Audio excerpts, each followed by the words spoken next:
ನಮ್ಮ ರಾಜ್ಯದಲ್ಲಿ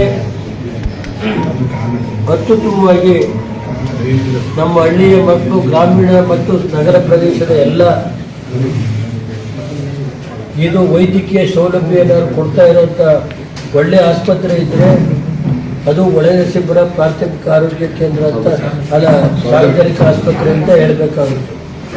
ಅದೇ ರೀತಿ ತಾಲೂಕಿನಲ್ಲಿ ಏನು ಸಮುದಾಯ ಆಸ್ಪತ್ರೆ ಇದೆ ಮತ್ತು PSC ಸೆಂಟರ್ ಇದೆ, ಅದನ್ನೆಲ್ಲ ದೇವೇಗೌಡ ಒಂದು ಅನುಗ್ರಹದಿಂದ ಅವತ್ತು ಮಾಡಿಸಿದ್ದೀವಿ. ಅದಕ್ಕೆ ಏನು ಮೂಲಭೂತ ಸೌಕರ್ಯ ಕೊಡಬೇಕು, ಈ ತಾಲೂಕು ಹಾಸ್ಪಿಟ್ಲಿಗೂ ಕೊಡಬೇಕು. ಈ ತಾಲೂಕು ಹಾಸ್ಪಿಟ್ಲು ಏನು ಮೆಡಿಕಲ್ ಕಾಲೇಜಲ್ಲಿ ಜನ ಹೋಗ್ತಾರೆ ಆ ಥರ ಬರ್ತಾ ಇದ್ದಾರೆ ಇಲ್ಲಿ ಹಾಸ್ಪಿಟ್ಲಿಗೆ ನೋಡೋಕ್ಕಲ್ಲ. ನೀವೇ ನೋಡಿದ್ರಲ್ಲ, ಎಲ್ಲ ಪೇಷಂಟ್ ಕನಿಷ್ಠ ದಿನಕ್ಕೆ 1,500 ಜನ. ಮತ್ತು ಇಲ್ಲಿ ಒಂದು CT ಸ್ಕ್ಯಾನ್ ಇರೋದ್ರಿಂದ, ಒಂದು ಒಳ್ಳೆ ಉತ್ತಮವಾದಂಥ ಇರೋದ್ರಿಂದ ಪಕ್ಕದ ಅರ್ಕಲ್ಗೂಡು ಇರ್ಬೋದು, KR-ಪೇಟೆ, KR ನಗರ ಎಲ್ಲ ಕಡೆಯಿಂದ ಬರ್ತಾರೆ ಅವರು. ಅಂಥ ಸ್ಪೆಷಲಿಟೀಸ್ನ ಡಾಕ್ಟ್ರುಗಳು ಕೊಡ್ತಾ ಇದ್ದಾರೆ. ನಾನು ಅವ್ರಿಗೆ ಡಾಕ್ಟ್ರಿಗೆ ಯಾವ ರೀತಿ ಅವ್ರನ್ನ ತೀರಿಸ್ಬೇಕು ಅನ್ನೋದು ಗೊತ್ತಿಲ್ಲ ನನಗೆ. ಇವರೆಲ್ಲ ಸೇರಿ ಮಾಡಿದ್ದಾರೆ. ಡಾಕ್ಟ್ರುಗಳಿಗೆ, ಅವರಿಗೆ, ಅವ್ರ ಕುಟುಂಬಕ್ಕೆಲ್ಲ ಭಗವಂತ ಒಳ್ಳೇದು ಮಾಡಲಿ, ನಮ್ಮ ಸಾರ್ವಜನಿಕರಿಗೆ ಒಳ್ಳೆ ಸೇವೆ ಕೊಡಿ ಅಂತ ನಾನು ಎಲ್ಲ ಅಲ್ಲಿ ಡಾಕ್ಟ್ರುಗಳನ್ನ ಮತ್ತು ನರ್ಸ್ಗಳು ಸುಮಾರು 20 ಜನ ನರ್ಸ್ಗಳೆಲ್ಲ ಸೌತ್ ಕೆನರಾ ಟ್ರಾನ್ಸ್ಫರ್ ಮಾಡಿಸ್ಕೊಂಡು ಹೋಗಿದ್ದಾರೆ. ಅದನ್ನು ಕೂಡಲೇ ಆ ನರ್ಸ್ಗಳನ್ನು ರಿಕ್ರೂಟ್ಮೆಂಟ್ ಮಾಡಬೇಕು ಮತ್ತು ಮೂಲಭೂತ ಸೌಕರ್ಯಗಳು ಏನೇನು ಬೇಕು ಅದನ್ನು ಕೊಡಬೇಕು. ಇದು ಸುಮಾರು ಗುಂಡೂರಾಯರಿದ್ದಾಗ ಈ ಆಸ್ಪತ್ರೆ ಆಗಿದ್ದು ಆ ಕಾಲದಲ್ಲಿ 2080ನೇ ಇಸ್ವಿಲಿ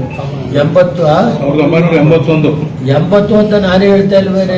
81 ಗುಂಡೂರಾವ್ ಚೀಫ್ ಮಿನಿಸ್ಟರ್ ಇದ್ದಾಗ ಇನ್ನೇನು ಹೇಳಿ ವಿರೋಧ ಪಕ್ಷದ ನಾಯಕರು. ಇವತ್ತು ಎಷ್ಟು ವರ್ಷ ಆಯ್ತಿದ್ದು? 25, 46 ವರ್ಷ ಐತೆ. ಮತ್ತೆ ಅದಕ್ಕಿಂತ ಮುಂಚೆ ಮಹಾರಾಜರ ಕಾಲದಲ್ಲಿ ಒಳ್ಳೆ ಹೆರಿಗೆ ಆಸ್ಪತ್ರೆ ಇತ್ತು. ತಾಲೂಕು ಹೆರಿಗೆ ಆಸ್ಪತ್ರೆ ಇಡೀ ಎಲ್ಲೂ ಇರಲಿಲ್ಲ, ಆ ಥರ ಇತ್ತು ಹೆರಿಗೆ ಆಸ್ಪತ್ರೆ. ಅದರಿಂದ ದಯಮಾಡಿ ಇದಕ್ಕೆ ಮೂಲಭೂತ ಸೌಕರ್ಯ ಕೊಡಿ ಅಂತೇಳಿ ಸರ್ಕಾರದ ಒತ್ತಾಯ ಮಾಡ್ತೀನಿ. ಮೇಡಮ್ ಅವ್ರಿಗೆ ಏನೇನು ಬೇಕೋ ಇದು ಮಾಡೋಣ.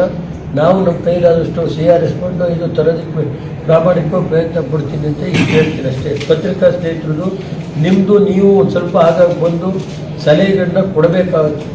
ಡಾಕ್ಟ್ರ್ ಹತ್ರ ಕೂತ್ಕೊಂಡು ಚರ್ಚೆ ಮಾಡಿ ಏನು ಮಾಡಬೇಕು, ಯಾವ ರೀತಿ ಇವರಿಗೆಲ್ಲ ಅಂತ ಹೇಳಿ ಕೊಟ್ಟಾಗ ಒಂದು ಜನಕ್ಕೂ ಇದಾಗುತ್ತೆ, ಡಾಕ್ಟ್ರುಗಳಿಗೂ ಕೆಲಸ ಮಾಡಿದವ್ರಿಗೂ ಅವ್ರಿಗೂ ಇಲ್ಲಪ್ಪ ನಾವು ಇಲ್ಲಿ ಕೆಲಸ ಮಾಡಿದ್ಕಾರ ಒಂದು ಸಾರ್ಥಕ ಆಯಿತು ಅಂತ ಹೇಳಿ ಡಾಕ್ಟ್ರುಗಳು ಹೇಳೋಕ್ಕೂ ಒಂದು ದಾರಿ ಆಯಿತು. ಈಗ ಯಾರೋ ಒಂದು ಹೆಣ್ಮಗು ಬಂದೈತೆ, ಈಗ ಇದ್ರದ್ದು ಹೆರಿಗೆದು ಇನ್ನೊಂದು ಪೋಸ್ಟ್ ಹಾಕ್ಸಿ 3 ಜನ ಆಯ್ತಾರೆ. ನೋಡೋಣ ಅಲ್ಲಿಗೆ ಮಾಡ್ತಾರೆ.